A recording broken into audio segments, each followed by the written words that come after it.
riding on this trucker's route from hell by Mrballen. What's good? How your day going? How's your morning, your evening, your night, whenever you're watching this video? I'm not about to talk your ears off, about to jump right into this one and see what's going on, man. However, though, I do presume from this title that we are about to get one of those stories where there's no closure.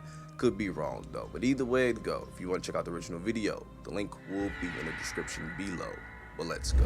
One morning in 1995, two campers were inside of their little nylon tent inside of this huge forest in Arizona when they started to hear this loud rumbling sound. And so, curious, they unzipped their tent and they looked in the direction the sound was coming from, and it was coming from this dirt road, kind of straight up ahead of them. And at first, all they could see was this huge dirt and dust cloud kind of barreling towards them.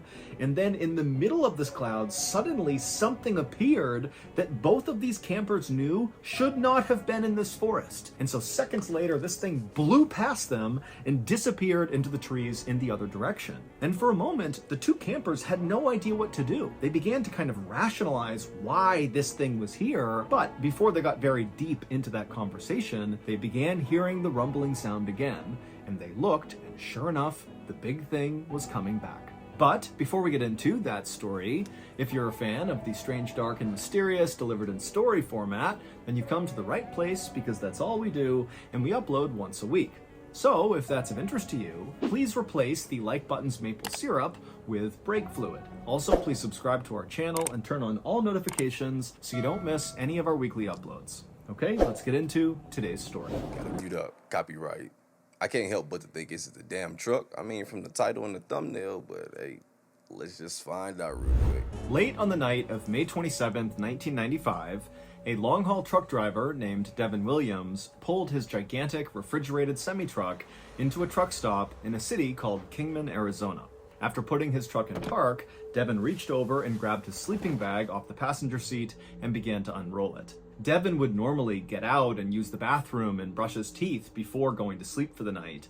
But this night, Devin was so exhausted that instead of going in, he just unfurled that sleeping bag and then climbed behind the front two seats of his truck and got into what's called the sleeper cab, which is an area behind the front two seats in the cab where drivers can lay down and rest.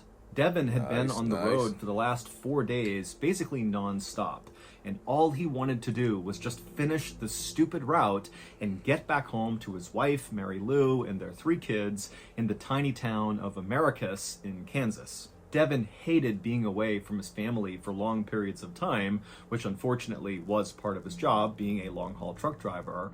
But they needed the money because he and his wife had just bought a new house and it was a total fixer-upper, and so they needed to do a whole bunch of repairs to turn that house into a home. And so, missing his family and just wishing he was done with this route, Devin laid in his sleeping bag in the sleeper cab trying to fall asleep, but he just couldn't. And unfortunately, as Devin knew, if he didn't sleep this night, then he would have to take another break later on this route to rest, because he couldn't just continue to drive with absolutely no sleep. And so taking an additional break that he was not prepping for could affect his ability to get home on time. It was Saturday night, and the strawberries and lettuce that Devin was hauling inside of his truck were due in Kansas City, Missouri, 1,300 miles away, on Monday morning. And so Devin began doing the math in his head. If he stopped a little while later to take another sleep break, would he still be able to cover those 1,300 miles by Monday? And he just wasn't sure. Everybody at the trucking company where Devin worked knew the 29-year-old as being very easygoing and good-natured. Trucking was very hard. People drove insanely long hours on very little sleep, and some people even took drugs to stay awake even longer to make sure they hit their deadlines. And so truckers have kind of earned the reputation of being very rough and tough people. And Devin certainly looked rough and tough. He was this big guy who wore cowboy hats, he had a big Fu Manchu mustache, he had tattoos. But in reality, despite how he looked, he was actually like a gentle giant. And really all he talked about were his kids, who he was totally devoted to. The only time anyone at this company saw Devin get mad was when his work interfered with his ability to see his family. And now, as Devin tossed and turned inside of his sleeper cab, he was getting mad because he was thinking this stupid route and his inability to sleep during this particular break was very likely going to interfere with seeing his family. And after an hour of Devin getting angrier and so not sleeping at all, he finally just gave up on sleep. He chucked his sleeping bag, he climbed out of the cab, and he headed into the truck stop where he went to the bathroom, he got a bite to eat, and then he called his boss and he told him that he had just made a stop in order to sleep, but he couldn't, and so he was just going to hit the road again. But don't worry, even though I need another break in order to sleep, I will be in Kansas City on Monday morning with this delivery on time. After speaking to his boss, Devin left the truck stop, climbed back into his truck, he fired it up, and then before long, he was back on the highway driving east. Devin's boss was a guy named Tom Wilson, and he didn't find anything unusual about this phone call he got from Devin. Maybe it was a little unusual. Now, maybe I'm overlooking into this, and I'm not a truck driver, and I don't know how these rules work, so definitely you could fill me in the comment section if you're aware of this field. But regardless, just the human body in general, I would think if you have an employee working for you for 4 days straight, no sleep, really need some rest, we don't want anyone on the road sleep deprived, do we? Maybe it should become mandatory, where it's like, yo, you have to get some rest, but I don't know how things work, man, in this field. But damn, that always scares me, because when I see truckers, when I ride by them, I'm not gonna lie, I'm always scared, because I do wonder that. That's the first thing I think, and I'm sorry. It's like, man, what if this trucker is sleep deprived right now? It scares me, dog. Hey, a lot of jobs I feel like are not for the weak, and this is definitely one of them. This is scary as hell to me, dog. I went back into his truck, he fired it up, and then before long, he was back on the highway driving east. Devin's boss was a guy named Tom Wilson, and he didn't find anything unusual about this phone call he got from Devin. Maybe it was a little unusual that Devin was unable to sleep, and that he called his boss to say he was unable to sleep, but Devin sounded totally normal. And so that night, Tom was not worried at all that Devin would not make it to Kansas City by Monday morning.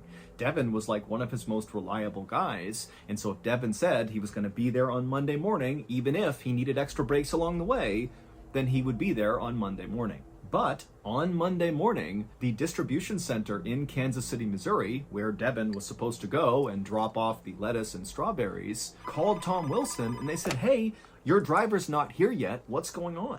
Now, at first, Tom was actually really annoyed with the distribution center because he felt like, okay, the clock has just struck the deadline. Devin will likely arrive in the next few minutes, and they're prematurely calling to complain. And so Tom communicated that to the distribution center, and they said, okay, fine, we'll wait a little bit longer. But when almost an hour passed and still Devin had not shown up, the distribution center called Tom back and said, hey, he's not here. Now, after the second call, Tom totally changed his mindset, and he was actually now worried about Devin. And so he apologized to the distribution center and said he would get in touch with Devin as soon as he could and figure out where their shipment was. But Tom couldn't just call Devin and ask where he was and what was going on, because this was back in 1995. They didn't have cell phones, and so Tom basically just had to wait for Devin, who's out on the road somewhere, to stop somewhere and call Tom to tell Tom what's going on. And so all day Monday, Tom sat at his desk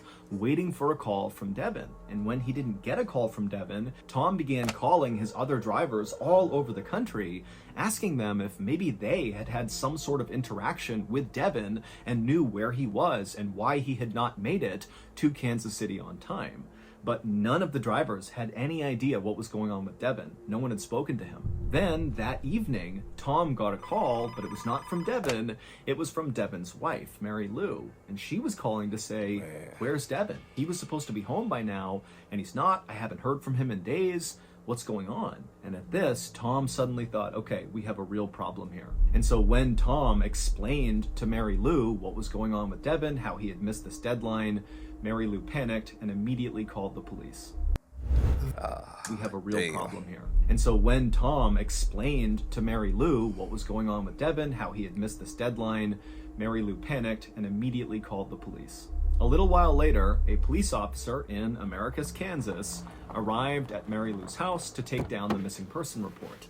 And after they did that, the deputy assured Mary Lou that very likely her husband would be found and he would be just fine. And so they explained to Mary Lou that what they would do is put out an alert to all the different police departments that fell kind of roughly along the route that Devon's truck had been on, and see if any of them had had some sort of interaction with Devon. You know, maybe he got into an accident, maybe his truck broke down and he was stranded somewhere, you know, maybe he was hospitalized, who knows? But very likely one of these police departments would know where Devon was. And sure enough, after this alert went out, the officer got a call back very quickly from a sheriff's department in a place called Coconino County, Arizona. Coconino County was located 200 miles to the east of Kingman, Arizona, which was where Devon had been on Saturday night but couldn't sleep, and then called his boss to say he was going to hit the road again. But interestingly, the sheriff's department in Coconino County made it very clear to the police officer in Americus, Kansas, that they had no idea where Devon was,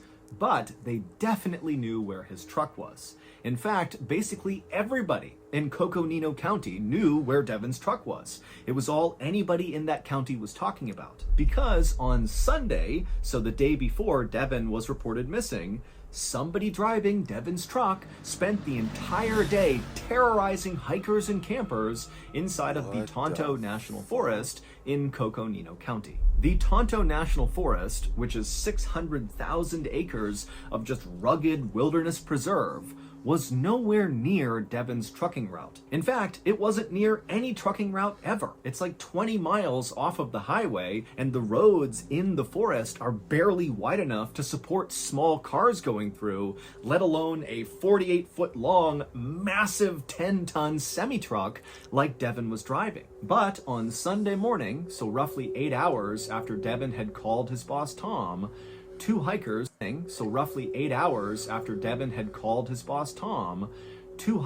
named Lynn and Jack Yarrington were in their tent inside of Tonto National Forest, just having a nice time. It's peaceful, it's quiet, and they're right near this dirt road that kind of bent around a corner. And suddenly, they began to hear a rumbling sound coming from one end of this road. And you see a truck coming at you. And so they were in their tent. Camping. They unzipped it, they looked out, and at first, all they saw on the road coming in their direction was this huge cloud of dust and smoke.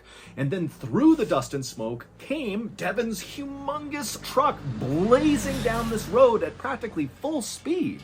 And at first, Jack and Lynn are like, how is this truck even in the forest? How did it get here? How did it actually manage to drive to this point? Shit, I don't know, but I'm gone, Devon's truck whizzed past them and blazed off in the other direction out of sight, Lynn and Jack weren't scared or worried. They were just totally confused. And so they began speculating, like, well, maybe the driver got lost and they're trying to find a place to turn around or something.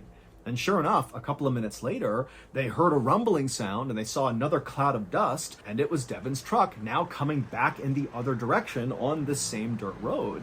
And so Jack and Lynn, they kind of backed up behind their tent and they watched as this truck blazed past them again, flying out the other direction.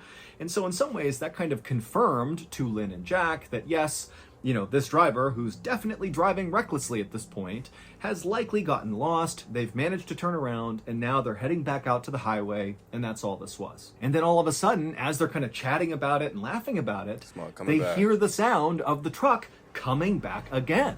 And they look up, and sure enough, there's Devon's truck barreling down the road again. Except this time, Jack and Lynn, they looked where Devon's truck was going, and they saw there was a small sedan coming up the road in the opposite direction. So Devon and the sedan are going to collide, and because this road was actually on a turn, the driver of the sedan couldn't actually see the truck, and the driver of the truck, whether it was Devon or somebody else, couldn't see the sedan. And so both drivers are driving towards each other without realizing it, and so Jack and Lynn, they jump up, they begin screaming and yelling at the driver of the truck to slow down, but the truck didn't slow down. It just continued coming down the road, and the sedan driver, he saw Jack and Lynn flailing their arms and trying to get somebody to stop on the road, and so sensing there was another car, the sedan came to a full stop, and then right in front of them, they saw this truck come barreling around the road, and so the sedan began backing up wildly, trying to get out of the way of this huge truck, and then finally, the driver of the sedan just cut the wheel and peeled off the side of the road into the brush. I'm gonna let it finish.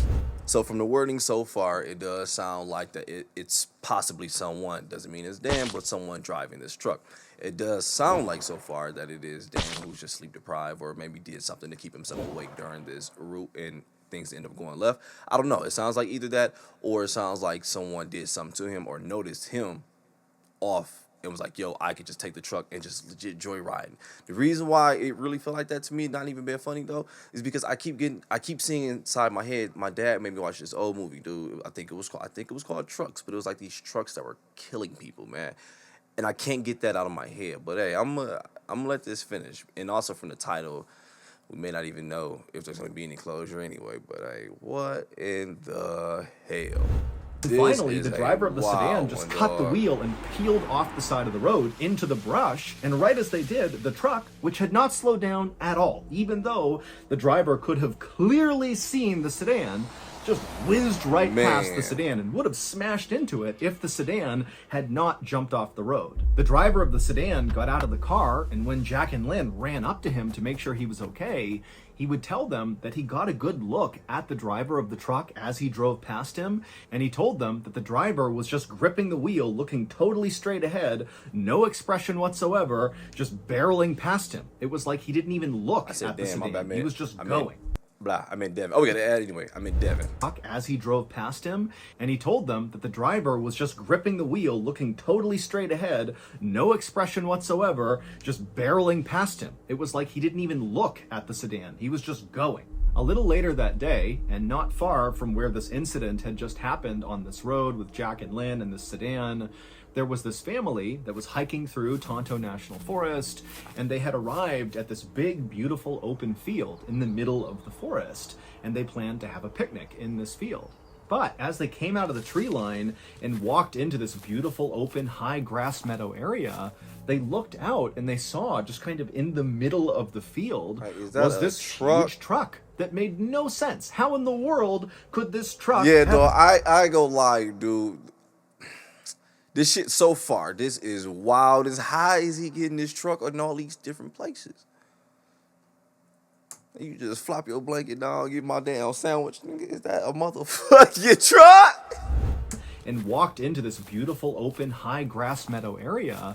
They looked out and they saw, just kind of in the middle of the field, was this huge truck that made no sense. How in the world could this truck have gotten to this meadow? They didn't know. But they clearly saw there's a truck, and the father of the family, he saw there was a man standing next to this truck, just kind of looking away from them, off at the mountains in the distance. And so this family kind of assumed that the driver of this truck had somehow gotten into this meadow and maybe their truck was stuck, and so now they need help. And so the father told his family to stay put for a second, and then he, on his own, walked across the meadow towards this truck. And as the father got closer, he did see that very clearly the truck was stuck in the mud. And so this driver very likely is stranded. And so as he got close enough, the father yelled out to this guy and said, hey, do you need some help? We can go back and call someone. What can we do for you? But the man who was standing outside of the truck didn't even turn around to talk to this father. He just kept standing there motionless, looking off into the distance. And so the father made it about 5 or 6 feet away from this guy, and the father just stopped and very clearly said, hey, I'm talking to you. Do you need help?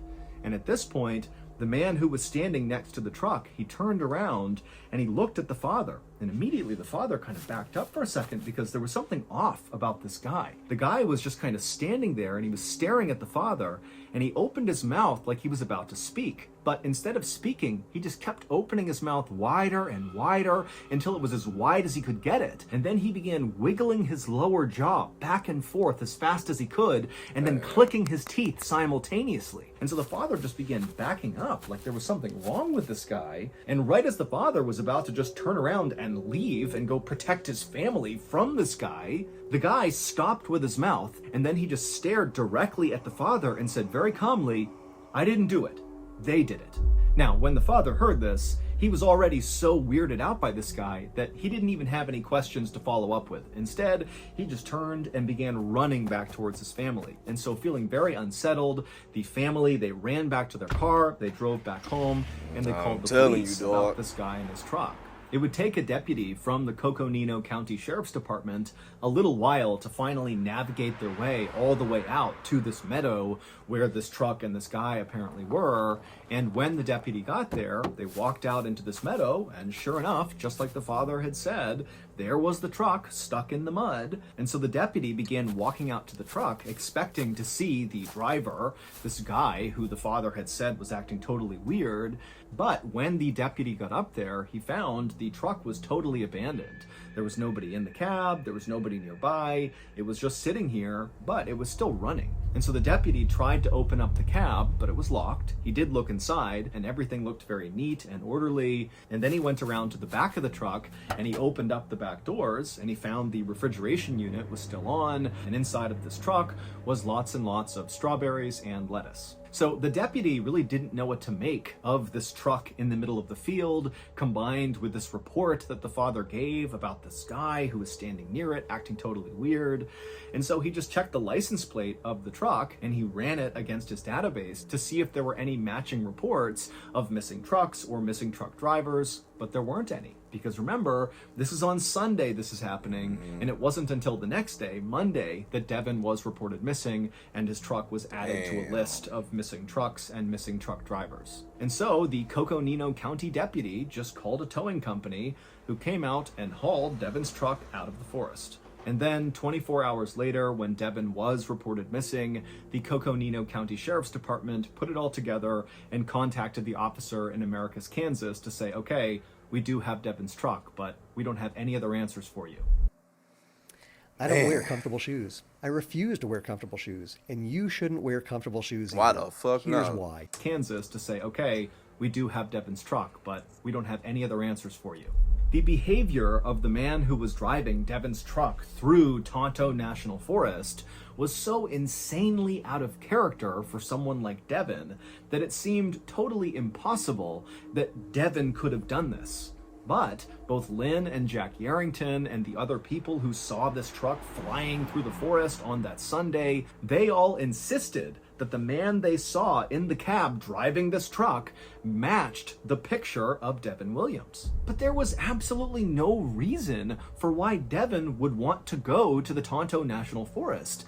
And even if he did want to go to this forest for some reason, he should have known that his massive semi-trailer truck was not a good choice to be driving around these narrow dirt roads in the middle of this wilderness preserve. All we know about Devin is that at the time he went missing, all he likely wanted to do was just get home to Americus, Kansas to be with his wife and 3 kids again. That's really all he cared about. The police did consider that, maybe Devin just ran away.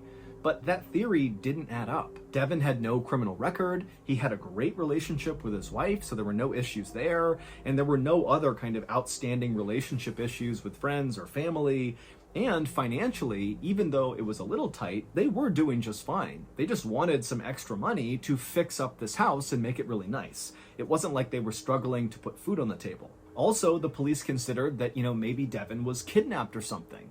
But Devin is like this big, imposing, tattooed cowboy hat, big mustache, tough truck driver. I mean, who's gonna try to kidnap that guy? Devin also had no medical issues. He wasn't struggling with his mental health. I mean, which could be true. We've heard stories, but which could be true. But also, even if this guy, if he's 4 days behind on sleep, I mean, hey, it's definitely gonna be weaker than you are if you had a full body of rest, dog. Trucking is scary as hell to me, man. Whenever I hear one of my partners, they be telling me, like, yeah, I'm about to start trucking. Well, I'm like, yeah, dope, congratulations, because it's some money in it. But like, man, definitely look out for your health, though, man. Posing, tattooed cowboy hat, big mustache, tough truck driver. I mean, who's gonna try to kidnap that guy? Devin also had no medical issues. He wasn't struggling with his mental health. He had no neurological abnormalities. He also never used drugs and always passed every single drug test that he got while working for this trucking company.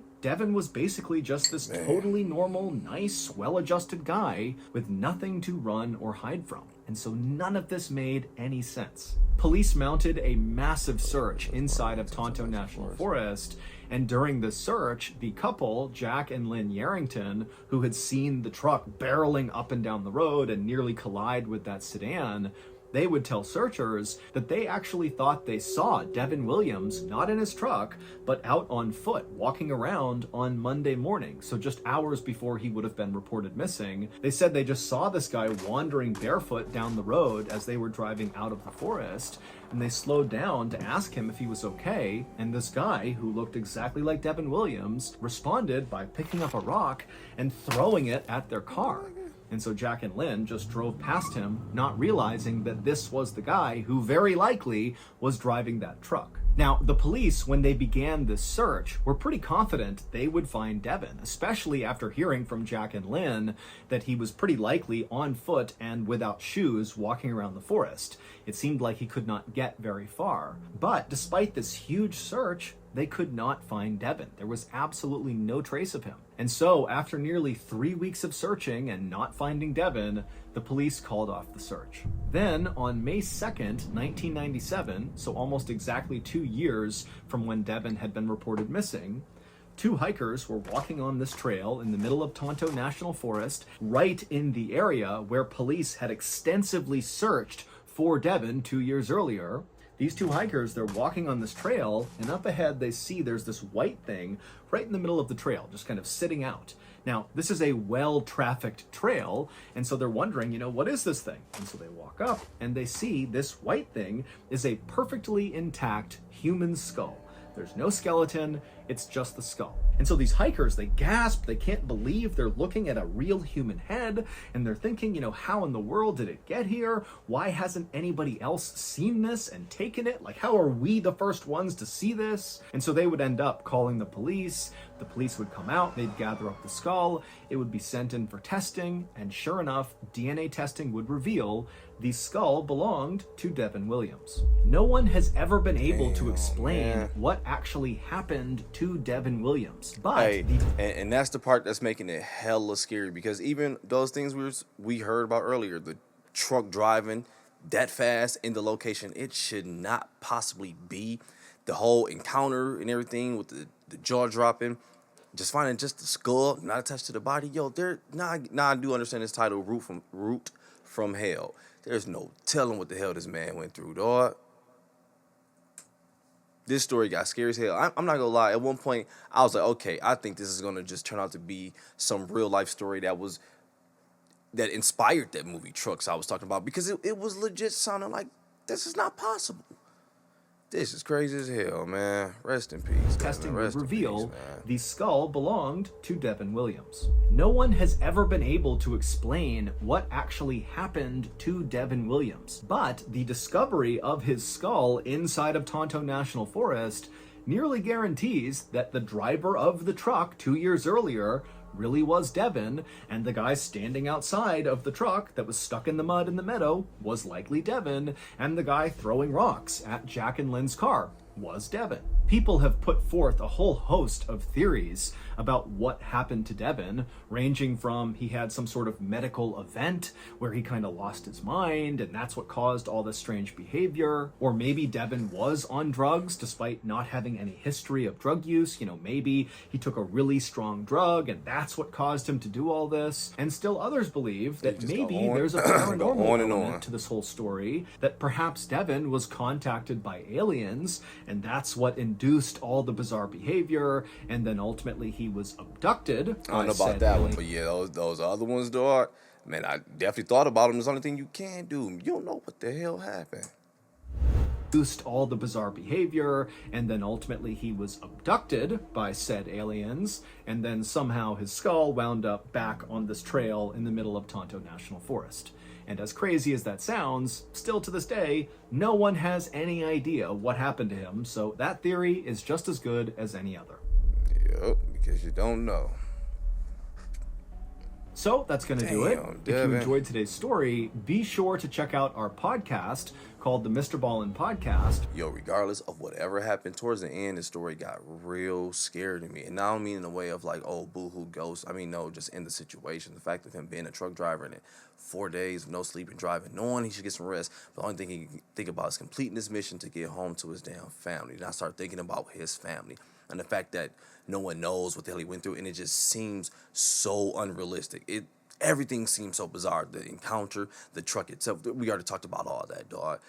Yeah, this is a scary ass story. I'm not gonna lie to you. I do want to say rest in peace to Devin again, and I also want to send my peace and condolence to his family as well. But yo, I'm gonna go ahead and get up out of here. Hey, enjoy your day, enjoy your morning, your evening, your night, whenever you're watching this video. But I'm out.